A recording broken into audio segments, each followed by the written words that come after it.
Hoy, 27 de septiembre del 2021, el año 2021, al mediodía, estoy cumpliendo 4 años de empezar a ser abuelo.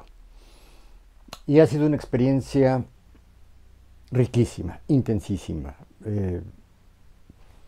Como le dije una vez a mi amigo el payaso Perico, Perico el payaso loco, que ser padre es un océano de ternura. Así le dije yo. Todavía no estaban de moda los tsunamis. Hoy, después de los dos tsunamis que hubo, uno en Indonesia y otro en Japón, que bueno, como buenos tsunamis se extendieron por muy diversas costas del Océano Atlántico, del Pacífico, perdón, y del Océano Índico. Y bueno, fueron terribles. Hoy todo el mundo sabe de los tsunamis, YouTube está lleno de videos de qué tan terrible puede ser el tsunami. Pero yo pudiera decir, pues, utilizando como metáfora feliz estos sucesos infelices de los tsunamis, que es un tsunami de ternura, ¿no? Por lo tanto es un tsunami muy tierno, muy amoroso, muy alegre, ser abuelo. Y no creo que sea por el simple hecho de ser abuelo. Yo no creo que el estado de ánimo, la emoción que te cause una determinada consanguineidad, un parentesco, esté dado por el parentesco mismo, sino por la forma en que asumes ese parentesco y por la forma en que el otro pariente también lo asume, ¿no? Todos tenemos ejemplos, todas las personas tenemos ejemplos de cómo es posible que dentro de la familia haya gente que no te gusta, que no te agrada, que te cae mal, que puedes incluso hasta odiar, ¿no? Hay casos de agresiones físicas que llegan hasta el asesinato, ¿no? De familiares. Y tiene su nombre, el parricidio, cuando es el asesinato de algún padre o de alguna madre. Eh, el filicidio, el asesinato de un hijo, ¿no? Eh, con esto quiero decir, pues, que no en automático ser abuelo es ser feliz. Soy feliz con mi nieta porque, para empezar, eh, sí, yo tomé la decisión de ser un abuelo feliz, de disfrutar a mi nieta, de agradecerle a mi hija y a mi yerno Héctor. Este, él tuvo bien decirme amigo suegro, pues ahora yo le digo amigo yerno, porque sí somos amigos, ¿no? Coincidimos en muchas cosas, somos muy afines en muchas cosas. Y por supuesto compartimos la querencia hacia mi hija Gabriela, hacia mi nieta Camila, ¿no? Eh, y otras cosas, en fin. Pero además de que es una fecha importante en el núcleo familiar, ¿no? En las efemérides familiares,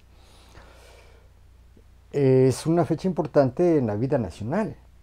Recuerden que hoy, 27 de septiembre de 2021, se están cumpliendo 200 años de la entrada del ejército trigarante a la Ciudad de México, entonces capital de la Nueva España.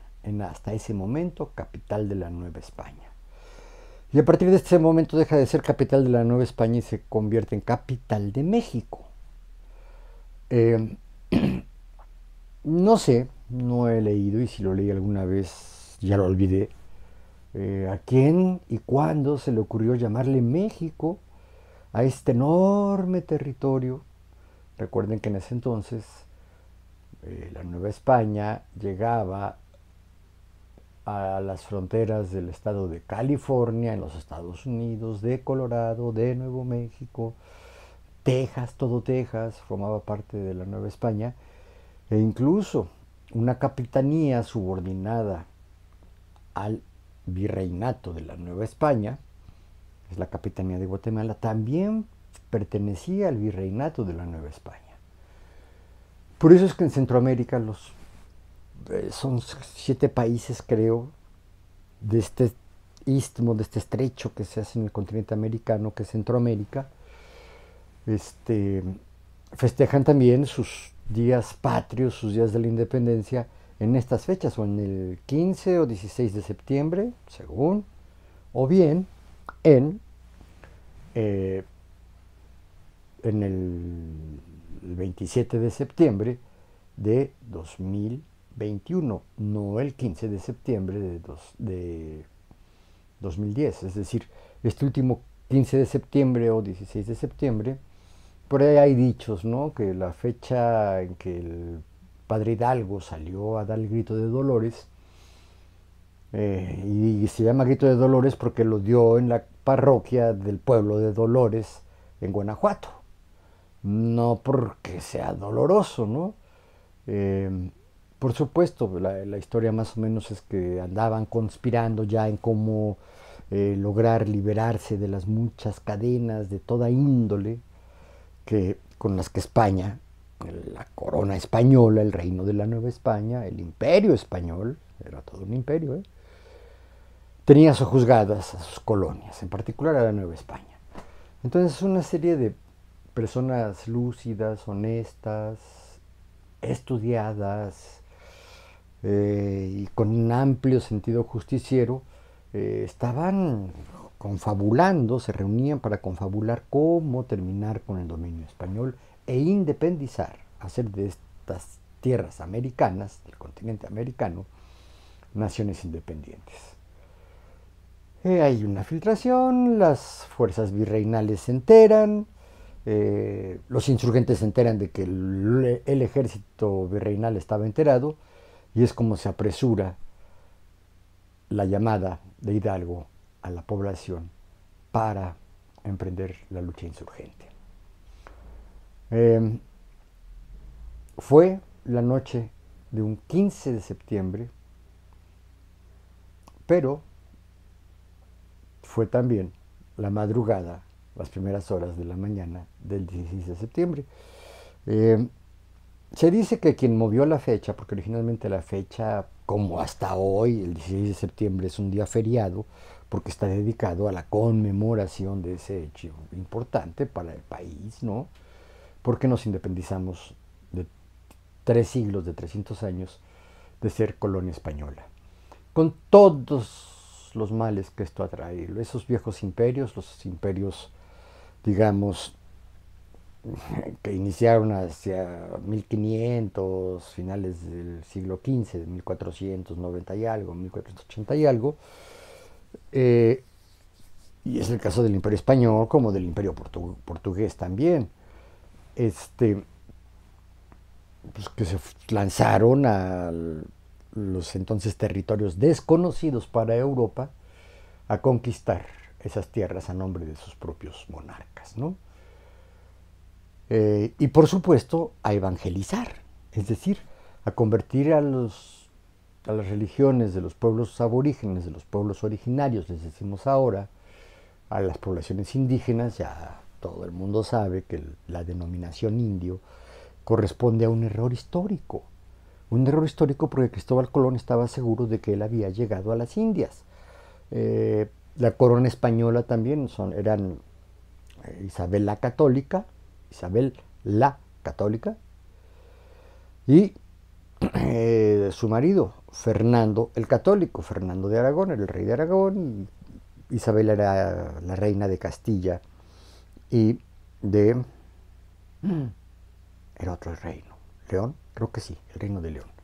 Distintos reinos en el territorio español, en el territorio de lo que es hoy España, que fueron tres que se lograron unir en un sólido matrimonio, por supuesto avalado por la Iglesia Católica, por el Papa, ¿no? Y eran momentos en donde, pues, las explicaciones que se daban al mandato de los monarcas es lo que en algún momento dado se llamó la teoría de las dos espadas, que fue la teoría del Estado que estuvo vigente, pues por lo menos hasta el siglo XVI, XVII. Y la teoría de las dos espadas es que Dios, el creador, tenía dos espadas: la espada del poder terrenal y la espada del poder espiritual. Y que a los seres humanos, que eran su creación, les había otorgado una espada al rey y otra espada al Papa, ¿no? A pesar de que parecía haber una distinción entre la Iglesia y el Estado, es decir, la Iglesia ocupada de los asuntos espirituales, religiosos, eh, y el rey o el emperador, ¿no?, ocupado de los asuntos, digamos, terrenales, civiles, ¿no? Parecía que había una distinción, pero no la había en realidad, porque la explicación última es que todo está originado en la voluntad divina, ¿no? Entonces, de alguna manera, el Estado estaba subordinado al, a la Iglesia católica en este caso, ¿no? Y recuerden que España estuvo ocupada durante 800 años, fue conquistada por los árabes, por los otomanos, es decir, era una gran confederación de naciones musulmanas que habían invadido y habían dominado y conquistado y de alguna manera colonizado prácticamente a toda la península ibérica. Fueron 800 años de dominación.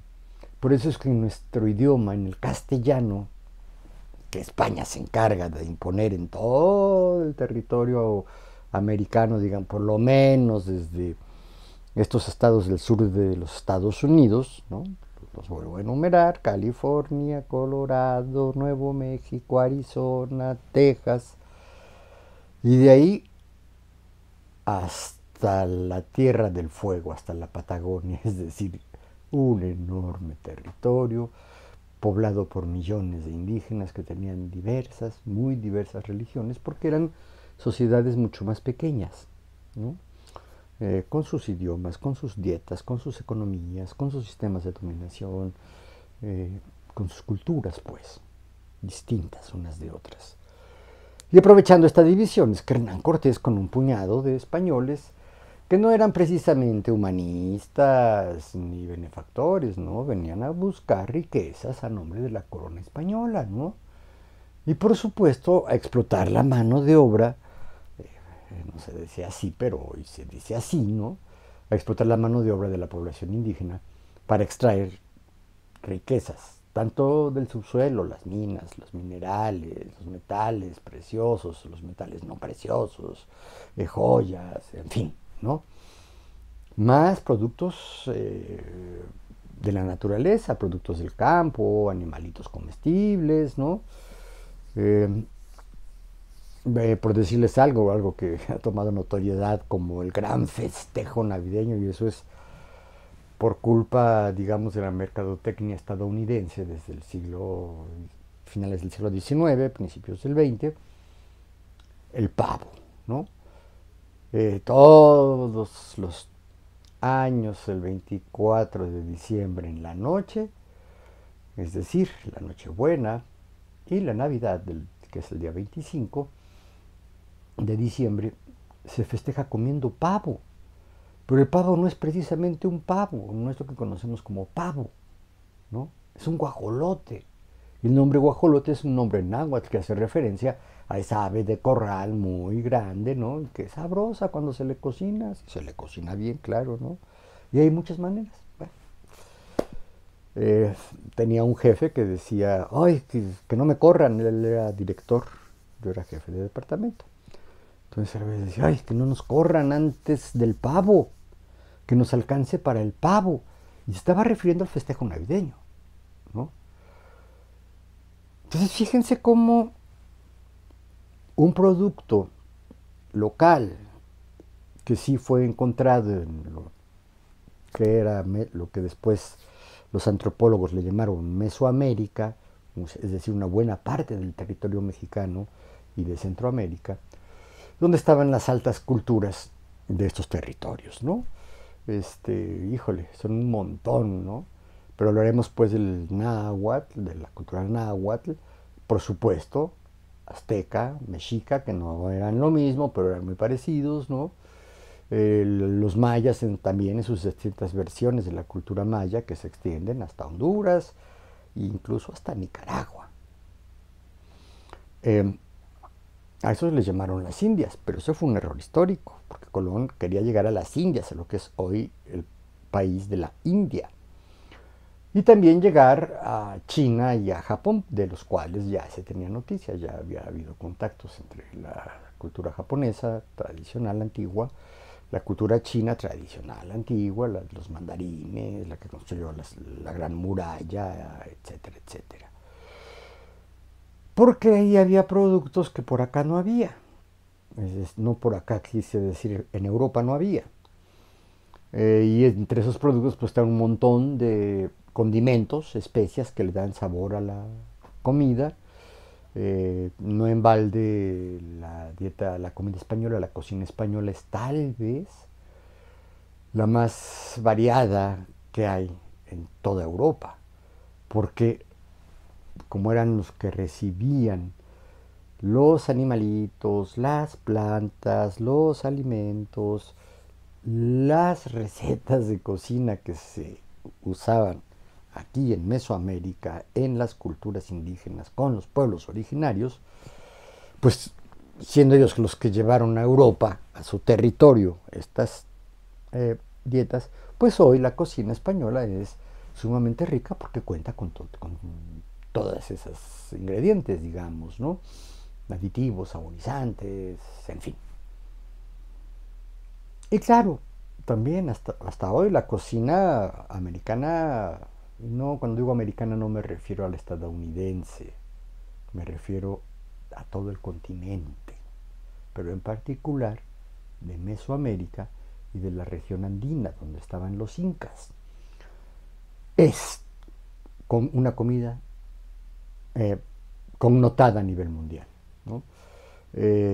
La cocina mexicana, las artes culinarias de México, ya fueron catalogadas como patrimonio cultural intangible de la humanidad. Lo mismo que la comida peruana. La comida peruana también es variadísima. ¿Qué les digo yo? También la colombiana, ¿no? Supongo, no conozco porque no he probado, pero supongo que la ecuatoriana también lo debe de ser, como lo debe de ser la venezolana, ¿no?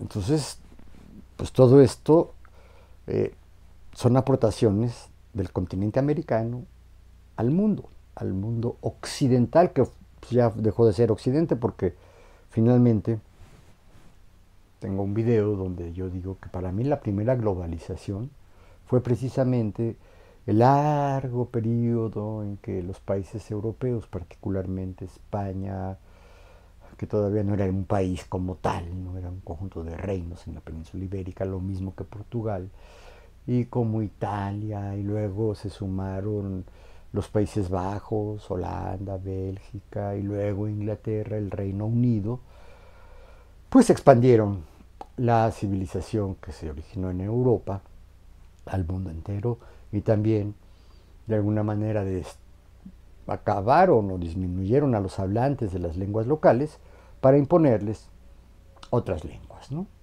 Cuando yo estudié la primaria teníamos una materia y los libros de texto correspondientes que se llamaban lengua nacional, como si hubiera una sola lengua nacional. Afortunadamente, a partir de los años 70, finales de los 70, pues como que el Estado mexicano, los distintos gobiernos pues que ocuparon la jefatura de Estado, en ese entonces todos priistas, después ya hubo alternancia, fueron los panistas y hoy estamos en una verdadera alternancia, no esta alternancia cosmética que hubo entre los mandatos del PRI y los del PAN. Hoy la cosa sí se perfila diferente. Pero bueno, durante todo este tiempo se fue abriendo la sensibilidad de los gobernantes a las aportaciones que desde hace por lo menos 3 siglos le ha hecho este continente al mundo. Insisto, no hablo de los Estados Unidos. Los Estados Unidos han sido los protagonistas de esta nueva ola de globalización que ha traído más desgracias que alegrías, que ha generado un deterioro brutal del medio ambiente, que si estamos en un proceso de calentamiento global y que eufemísticamente le dicen cambio climático, no es un cambio climático, es el calentamiento global de la atmósfera terrestre y por lo tanto la alteración de todos los fenómenos meteorológicos, de las estaciones del año, de las temporadas de calor, de las lluvias, de las mareas, y no se sabe, pero igual y hasta ciertos terremotos, ¿no? Probablemente estén generados por la explotación irracional, ilimitada de los recursos naturales que se obtienen de la tierra y de lo que hay debajo de la tierra, es decir, en el subsuelo. Estoy hablando de la minería, la extracción de minerales, de petróleo, de gas, etcétera, etcétera, etcétera.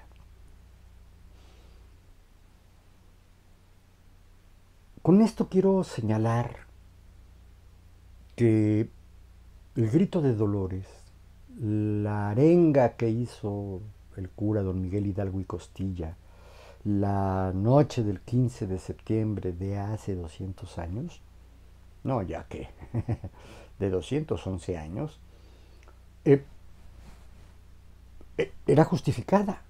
Los productores de la riqueza, los poseedores originales de los terrenos donde se producían estos bienes materiales que iban a facilitar y hacer fastuosa la vida de las cortes y de los nobles de Europa, pues los dueños originales eran los indígenas.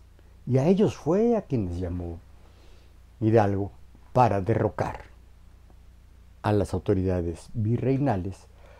Y el pretexto fue que ya Francia ya se había constituido como Estado-nación, había invadido España y había encarcelado a los monarcas españoles. Incluso el rey, no sé, no recuerdo quién eran los reyes españoles, pero sí el príncipe, el heredero al trono era Fernando VII. Entonces al no estar presentes, al no estar frente al gobierno los reyes, pues el poder inmediatamente pasaba al príncipe, Fernando VII. Por eso es que en la arenga, muchos de los que han reconstruido esto dicen que al terminar su breve discurso, llamando a la insurrección, llamando a la rebelión armada, terminó echándole un viva a Fernando VII. O sea, no querían independizarse, querían no de España, sino de Francia, y que Francia dejara en paz al territorio español, y ya después nosotros ya nos aventaríamos el tiro con la corona española para liberarnos, ¿no? Nosotros, no es cierto, no es nosotros, ellos.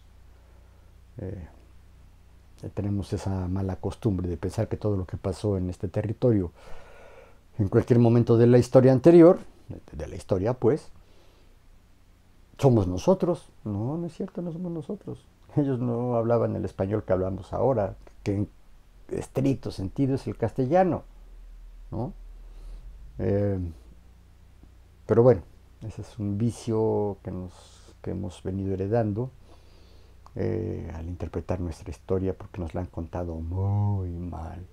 No porque nos la cuenten mal, sino porque los propios historiadores hasta hace poquitos, y cuando digo poquitos años estoy hablando de unas cuantas décadas, que se empezó a concientizar que teníamos la mente colonizada, porque pensábamos de acuerdo a esquemas de interpretación, de acuerdo a conceptos, de acuerdo a teorías generadas en Europa.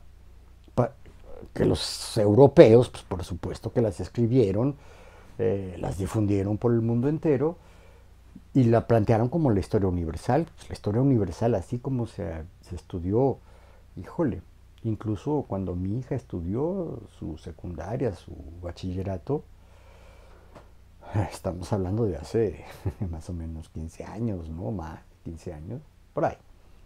Hace unos 15 años todavía la historia universal era la historia de Europa y su expansión por el mundo, ¿no? Las periodizaciones de las etapas históricas responden a las periodizaciones de la historia europea, no a las del resto del mundo. Evidentemente, distintas regiones de África, si no es que todo el continente, tienen que hacer sus propias interpretaciones de la historia. La historia de ellos es diferente a la nuestra, como la nuestra es diferente a la de Europa.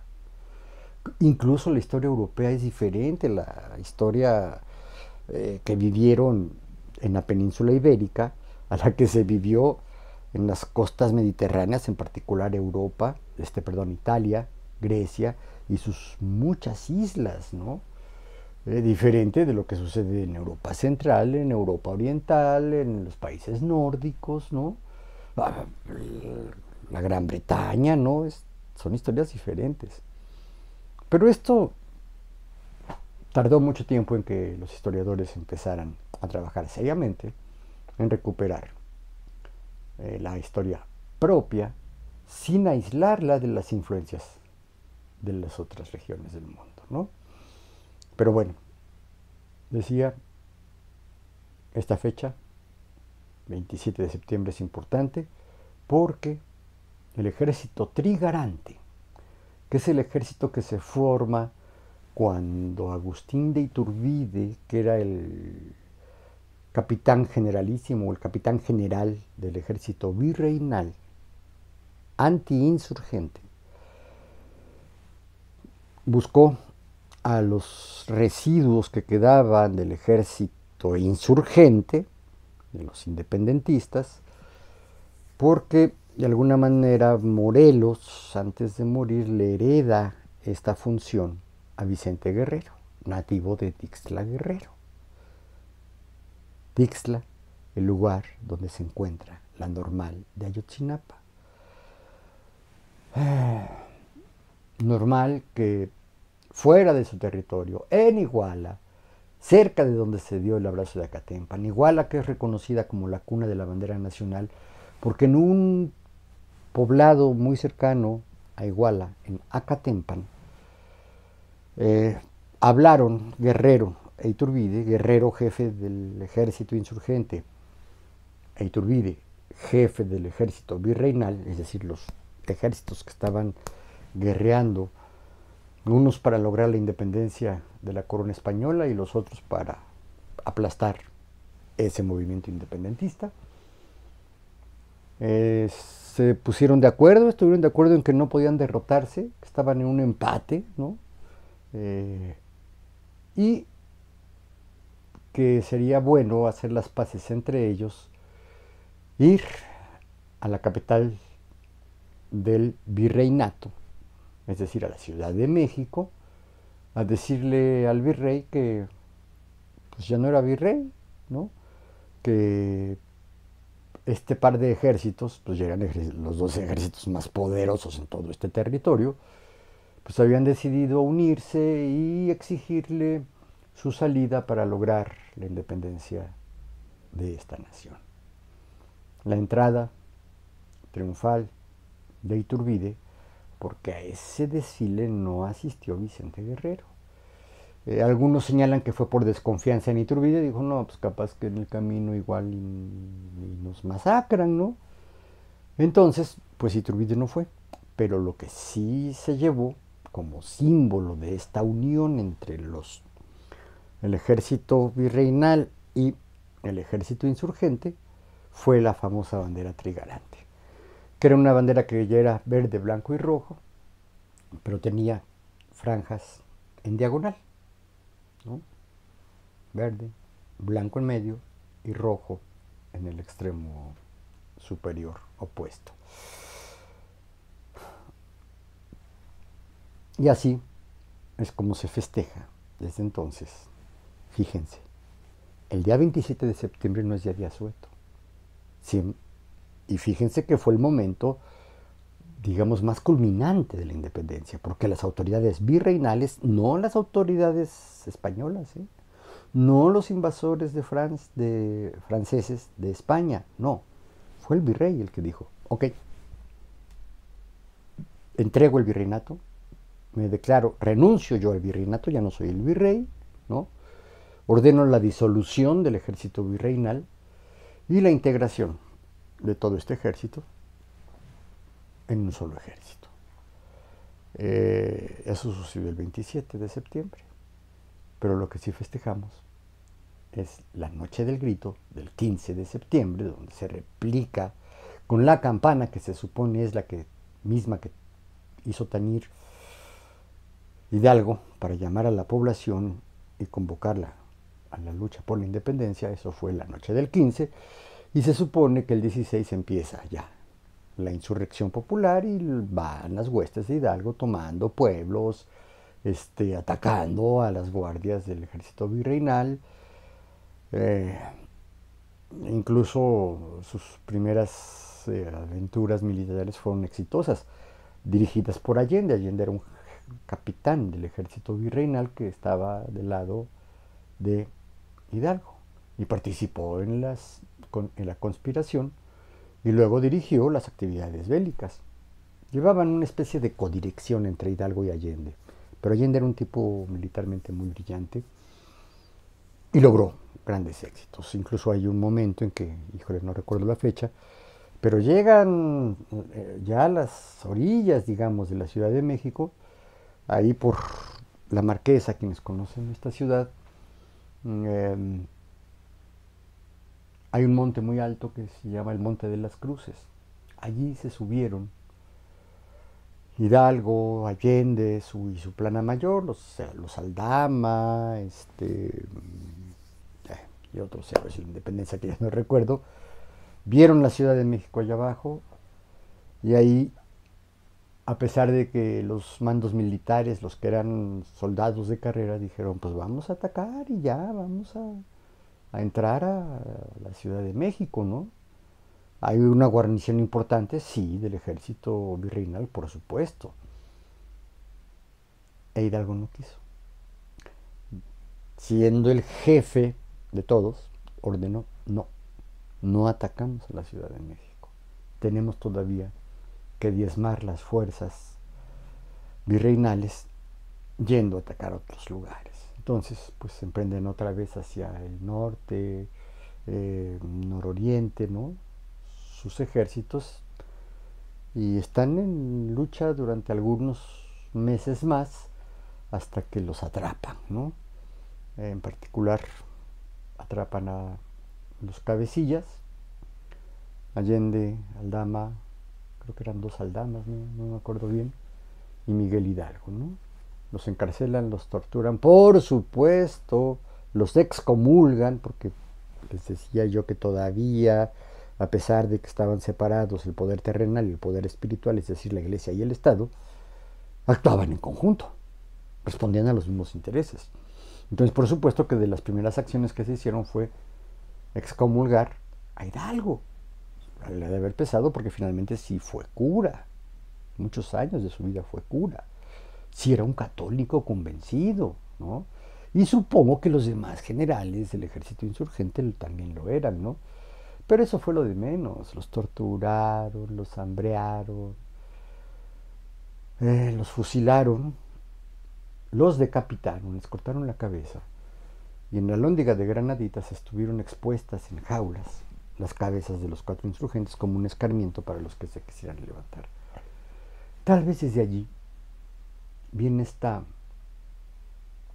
tendencia cultural del estado de Guanajuato en ser un estado muy católico, muy creyente, un tanto fanático del catolicismo, y por supuesto un estado no solo conservador, yo diría retardatario. O sea, no es tanto que pretenda conservar el estado de cosas, sino que le gustaría regresar a un estado de cosas anterior, ¿no? Donde no existan ni tengan peso las clases populares, donde la enorme división, distancia, injusticia social que hay se acentúe en lugar de disminuir, en lugar de acortar las brechas entre los niveles de bienestar de las clases acomodadas y los niveles de malestar de las clases oprimidas, ¿no? La conspiración fue en Querétaro, y Querétaro es otro estado sumamente conservador, sumamente retrógrada, ¿no?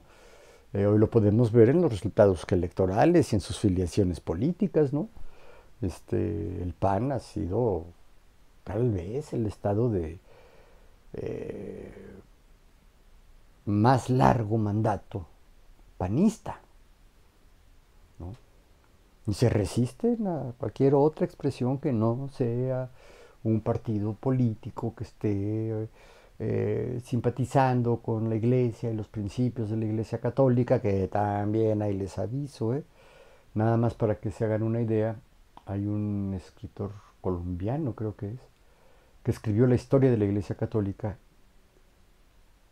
en un libro gordito, un libro voluminoso, y le puso como título a su libro de la historia de la Iglesia Católica, La puta de Babilonia, ¿no? O sea, porque narra allí montones de atrocidades que ha cometido la Iglesia Católica en el nombre de Dios y de la religión. Y bueno, a lo mejor ahí tenemos una explicación histórica de las raíces de por qué estos estados del Bajío en particular, ¿no? Querétaro, Guanajuato, son estados tan retardatarios, retrógradas, reaccionarios, conservadores, derechistas, medio fascistas incluso, ¿no? Eh, También les quería hablar, pero ya voy a decirlo muy brevemente. A lo mejor esto es la forma de explicar los inconscientes colectivos, ¿no? Es decir, no es algo que traigamos en los genes, no es porque el clima o el agua o los alimentos que comes en cierta tierra determinen tus, pues ahora sí que tu cultura, ¿no? Tu imaginario colectivo, le dicen otros, ¿no? ¿De dónde nos viene? Pues nos viene de una larguísima sucesión de convicciones, ¿no? Que llegan hasta nuestros días y están encarnadas en nuestros progenitores, nuestros padres, nuestros tíos, nuestros abuelos, nuestros maestros, es decir, la gente que nos enseñó a vivir en este mundo. Y que son cuestiones que se van transmitiendo incluso por tradición oral, ¿no? De generación a generación. No está en las leyes, no está en los libros de texto, no está en las investigaciones científicas, ¿no?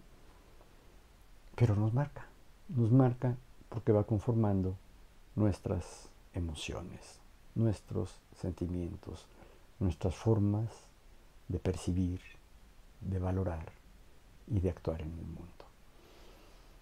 Entonces, si esta fecha es importante no porque sucedió algo hace 200 años.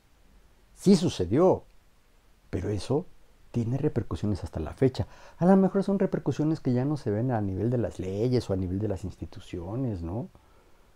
Se preservan tal vez en monumentos, tal vez en cuadros, en pinturas, ¿no? En fotografías, pero sobre todo en el código de valores, en el código ético que nos van transmitiendo los mayores a los que somos,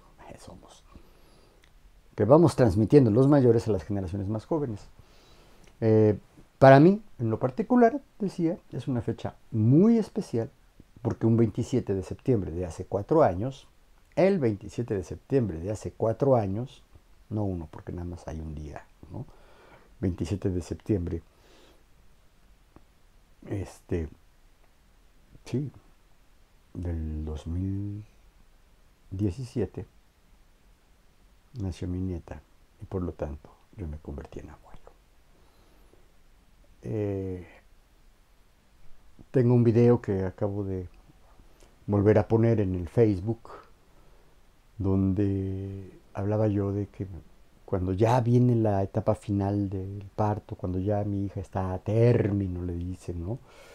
Es decir, que ya en cualquier momento rompe fuente y vendría el parto. Yo decía, híjole, que no nazca el 26, que no nazca el 26, que nazca el 27. Se me concedió, ¿no? Vaya, le atiné, fue una coincidencia, pero yo no quería que naciera el 26 porque el día 26 de septiembre es cuando se dio la masacre de Iguala. ¿Contra quién? contra los futuros maestros rurales que estaban estudiando en la normal de Ayotzinapa.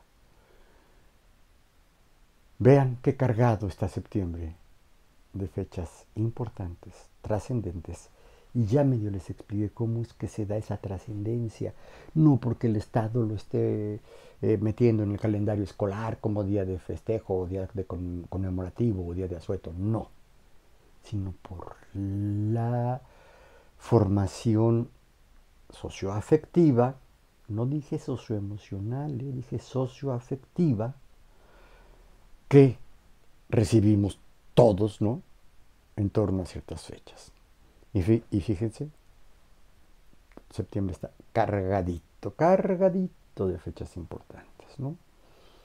Pero aquí hay dos recientes, el día de ayer, el día de hoy, perdón, 27 de septiembre, y el día de ayer, 26 de septiembre, se conmemoran, ¿no? Se rememoran dos fechas terrible una, porque no ha tenido solución, porque se ve lejos que haya una solución a ello, la desaparición y posible asesinato de más de 40 estudiantes que iban a ser maestros rurales y que andaban colectando dinero para poder venir a conmemorar el 2 de octubre, que fue la masacre de estudiantes en 1968 y que se dio en la Plaza de las Tres Culturas de Tlatelolco, la unidad habitacional Nonualco Tlatelolco, así se llamaba originalmente.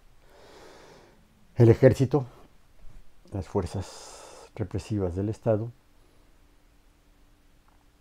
asesinaron, algunos calculan que fueron más de 500 estudiantes.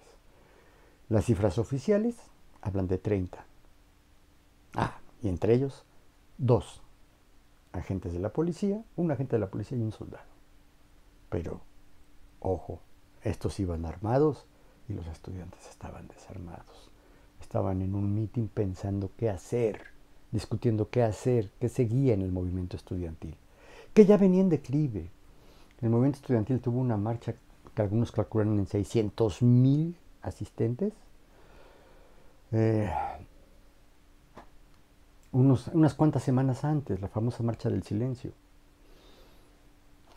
Y al mitin del 2 de octubre en la Plaza de las Tres Culturas en Tlatelolco asistieron solamente entre 5,000 y 10,000, no 600,000.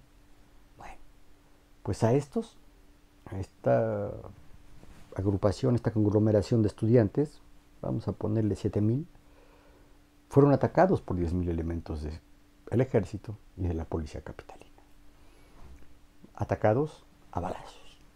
Y por eso es que sí, es creíble que haya habido 500 muertos o más y un número indeterminado de heridos e incluso de desaparecidos, porque hubo cadáveres que ya nunca se encontraron.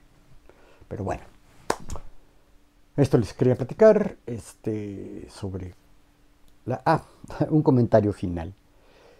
Fíjense cómo casi todas las fechas cívicas importantes se festejan en el inicio de los procesos históricos, no en su culminación. ¿Por qué? Porque su culminación generalmente es mucho más tardada, no sucede en una fecha, los efectos a veces son benéficos, a veces son positivos, de tal manera que, por decirles algo, el 20 de noviembre que se festeja la Revolución Mexicana no es el triunfo de la Revolución. Un escritor argentino allá a principios de los 70s escribió un libro que se llamaba La Revolución Interrumpida. Adolfo Gili lo escribió, diciendo eso. Dice, pues es que la revolución no tiene un final, o sea, no se acabó, se interrumpió, ¿no? Ustedes estudien tantito la Revolución Mexicana y van a ver cómo es el 20 de noviembre que lanza el Plan de San Luis, Francisco y Madero, y convoca a los generales de las distintas zonas militares a levantarse en armas contra el dictador Porfirio Díaz, que ya había durado en el poder 36 años, ¿no? Y el mismo Madero toma un lema que inventa Porfirio Díaz, que es sufragio efectivo, no reelección. Luego matan a Madero en la famosa decena trágica, que se da en febrero de 1911 y desata lo que ya se conoce como tal la revolución, o sea, ya el conflicto bélico se da en todo el país entre huestes revolucionarias de distintas orientaciones que pelean unos con otros, ¿no? Hasta que finalmente se imponen los constitucionalistas encabezados por Carranza, y Carranza asume el mando, asume la presidencia de la República después de 1917, que se juntan un grupo, un conjunto de agrupaciones revolucionarias un poco más moderadas que las que encabezaban Villa y Zapata, la División del Norte y el Ejército Libertador del Sur. Tuvieron su convención y pensaban también generar una especie de constitución, pero no lo lograron. En cambio, los constituyentes de Querétaro se reunieron en Querétaro, Venustiano Carranza, el Grupo Sonora, Álvaro Obregón, Plutarco Elías Calles, los generales que habían sobrevivido, y se declaran enemigos de la Convención de Aguascalientes, que era la de Zapata y Villa, y continúa el pleito, la guerra, la revolución. ¿Cuándo terminó? Algunos dicen que con la salida de Porfirio Díaz, ¿no? Pues eso fue en el 11, o sea, no duró nada la revolución, pero el conflicto bélico siguió y siguió más violento. Asume el mando Madero, dura un poco más de un año como presidente, pero nombra como encargado de la Secretaría de Guerra, nadie se llamaba, a Victoriano Huerta.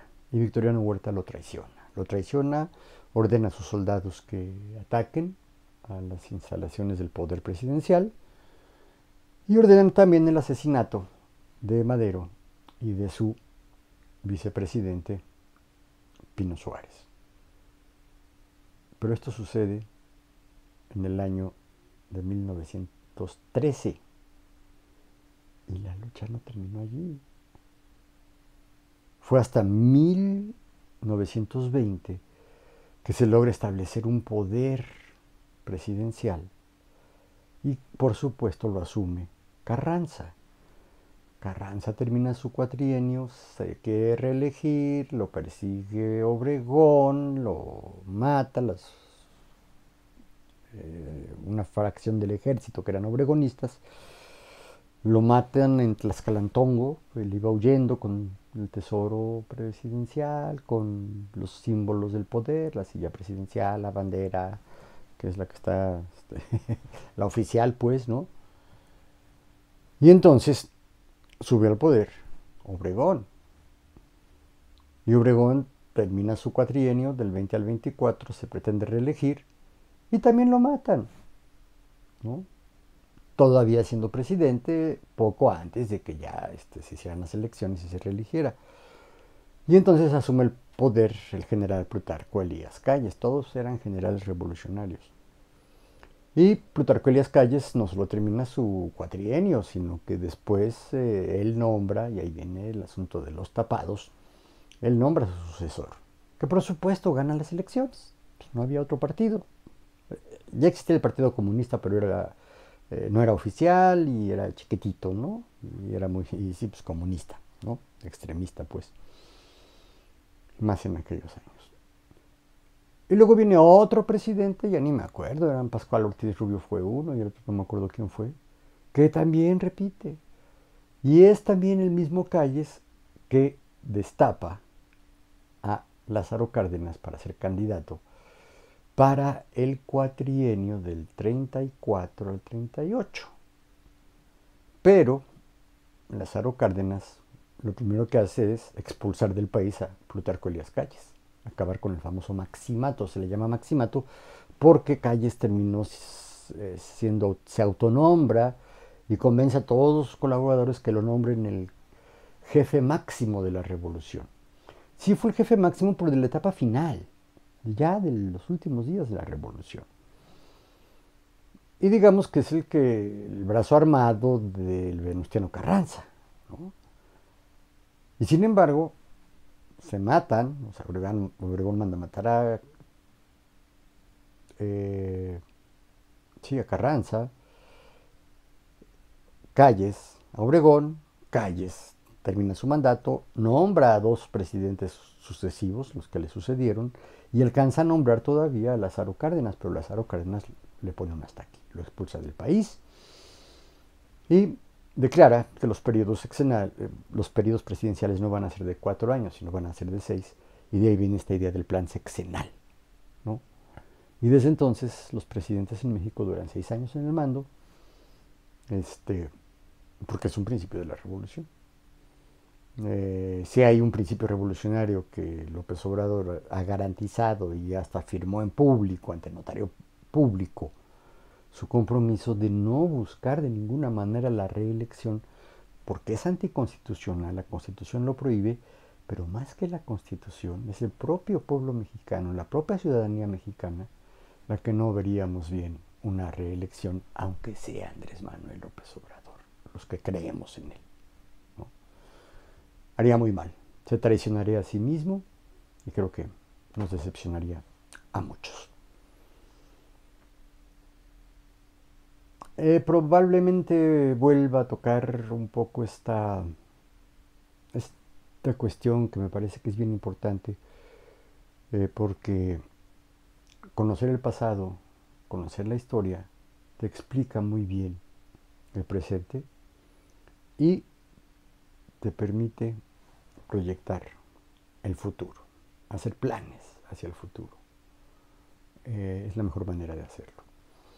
Y ya les comento cómo esto se convierte no solo en una convicción de alguien que estudia historia y que interpreta el presente, no, sino que está metido, arraigado en las creencias, en las costumbres, en lo más profundo del pueblo. ¿Por qué?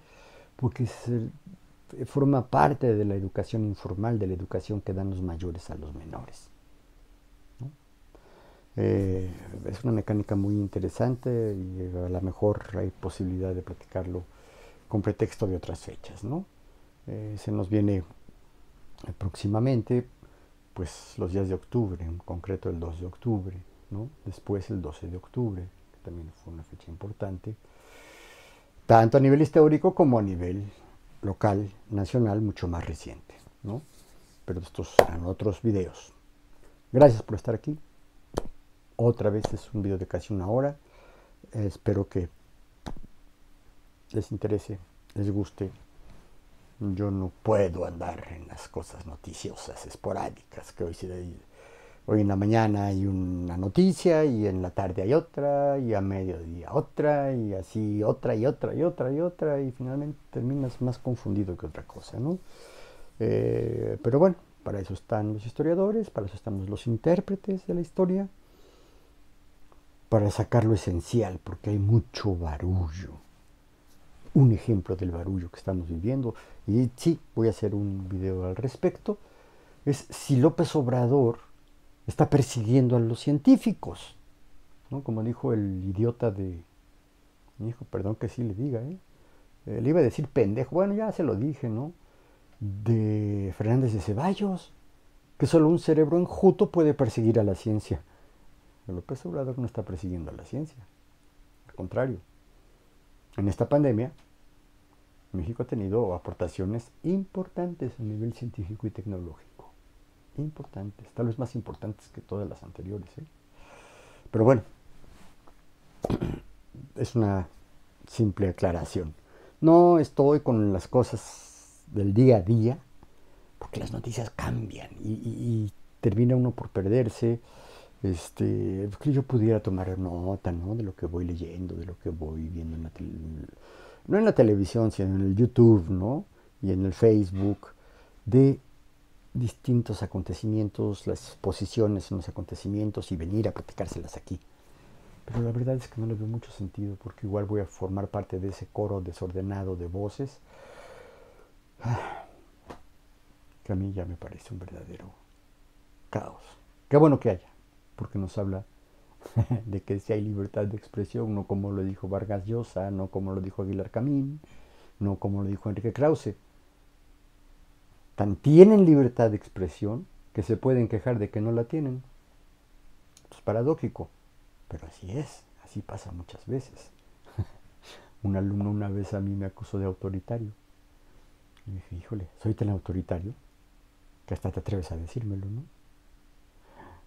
Abrió los ojos, se dio cuenta, dijo, no, perdón maestro, no, es que no, usted no es autoritario.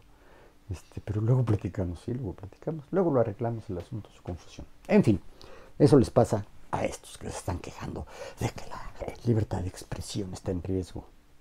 Nunca, creo yo, en este país había habido un gobierno federal tan fuerte que podía dejar que la gente hable, se exprese, no solo verbalmente, no solo por escrito, no solo en videos, sino incluso a través de los hechos,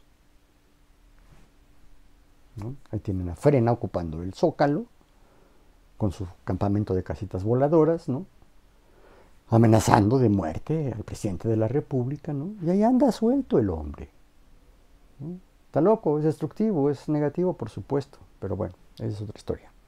En fin, nos vemos. Gracias por llegar hasta aquí, quienes hayan llegado. Pónganle like, estaría bien. Compartan, estaría mejor. Suscríbanse a mi canal.